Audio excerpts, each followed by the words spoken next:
આપણા રાજ્યના લોકપ્રિય ગવર્નર મહામહિમ આદરણીય કમલાજી, પીસીસી અધ્યક્ષ સિદ્ધાર્થભાઈ, વિરોધ પક્ષના નેતા શક્તિસિંહભાઈ, નરહરિભાઈ, હિંમતસિંહભાઈ, પંકજભાઈ, શૈલેષભાઈ, બક્ષી સાહેબ, રાજી સાહેબ, દીપકભાઈ, જેમના આમંત્રણને માન આપીને આવ્યા છે એવા આપણા મુસ્તાક અહેમદભાઈ, એમનું પરિવાર, રામભાઈ, અહીં ગવર્નર સાહેબાનો આભાર માનીએ કે એમને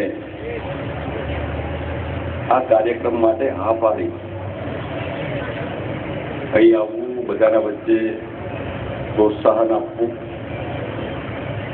મુસ્તાકભાઈ એવા સીધા સાદા સરળ માણસ છે કે એમની વાતને એ ના નહીં પાડી શક્યા અને બધાને બે શબ્દો કહેવા માટે આવ્યા છે. એટલે ગવર્નર સાહેબના જેટલો આભાર માનીએ એટલો ઓછો છે. બીજો આભાર અહેમદભાઈ પટેલ સાહેબનો માનવો જોઈએ, જેમને પ્રેરણા આપી.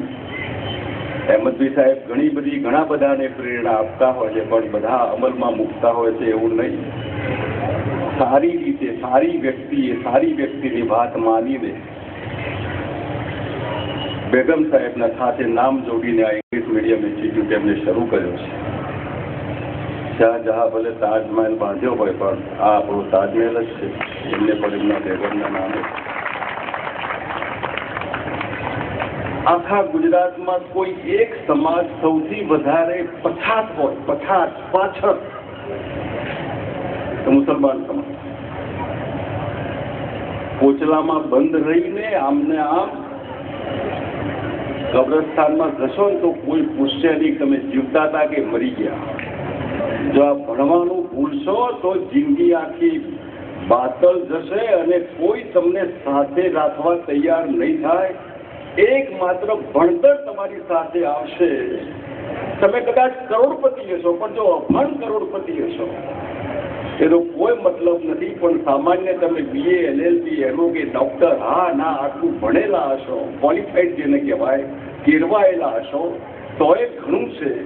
સૌથી વધારે પછાત હું રિપીટ કરું છું, શૈક્ષણિક ક્ષેત્રમાં, સામાજિક રીતે, બીજી રીતે, ત્રીજી રીતે, એનો એકમાત્ર ઉકેલ કે ઉપાય એ ભણતર.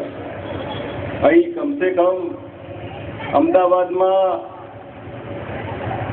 લાખોપતિ, કરોડપતિ નહીં કહું, કદાચ 500,000 લોકો એવા નીકળશે જે લાખોપતિ હશે. હું કહીશ એ સમજદાર આગેવાનોને, અહીં સારા શિક્ષકોની ભરતી થાય, જે સારો પગાર માગે.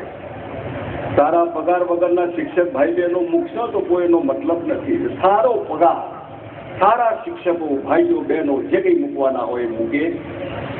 ભણવું છે પણ પૈસા નથી, તો તમારા પૈસા કમસે કમ એનું એક ફંડ બનાવો. જે ફંડ બનાવીને વિજ્ઞાન પ્રવાહ, બીજું ત્રીજું, હા ના ક્યાંક આર્થિક તકલીફ હોય, સરસ્વતીની આરાધનામાં ક્યાંય લક્ષ્મીની તકલીફ હોય, તો એમાં તમે મદદરૂપ થાવ. 2 પૈસા ગજવામાંથી ઓછા કરશો તો દુબળા નહીં પડો. એની જરૂર છે. આ એક ઠેકાણે બધું ભેગા થાય એના કરતાં આવું ટ્રસ્ટ બનાવો, ભંડોળ બનાવો અને જેને જરૂર છે એને આપો. આ નહીં હોય તો અસામાજિક સિક્કો વાગશે અને સરકારો એવી હશે જેમને પકડીને વગર વાકે અંદર કરશે તો કોઈ બચાવવાળું નહીં હોય. એ ઘણા વર્ષોથી થઈ ગયું છે. સૌથી વધારે ભોગ કોઈ બનતું હોય તો તમે બધા બેઠેલા છો, એનો ભોગ બની રહ્યા છો. એનો ઉકેલ પણ ભણતર છે. આ સમજીએ આપણે. એટલે જો સમજણ નહીં હોય ને, સમજણ ભણતરમાંથી આવે, શિક્ષણમાંથી આવે. હું ઈચ્છું કે સરસ મજાની એમની આ સ્કૂલ ભરી રહે. નો એડમિશન એવું બહાર બોર્ડ લાગે, ભવિષ્યમાં કોલેજ થાય અને આર્થિક તકલીફ પડે તો આવડો મોટો અમદાવાદનો સમાજ જે બેઠેલો છે એ સામેથી જાય અને કોકને વચમાં નરહરિભાઈ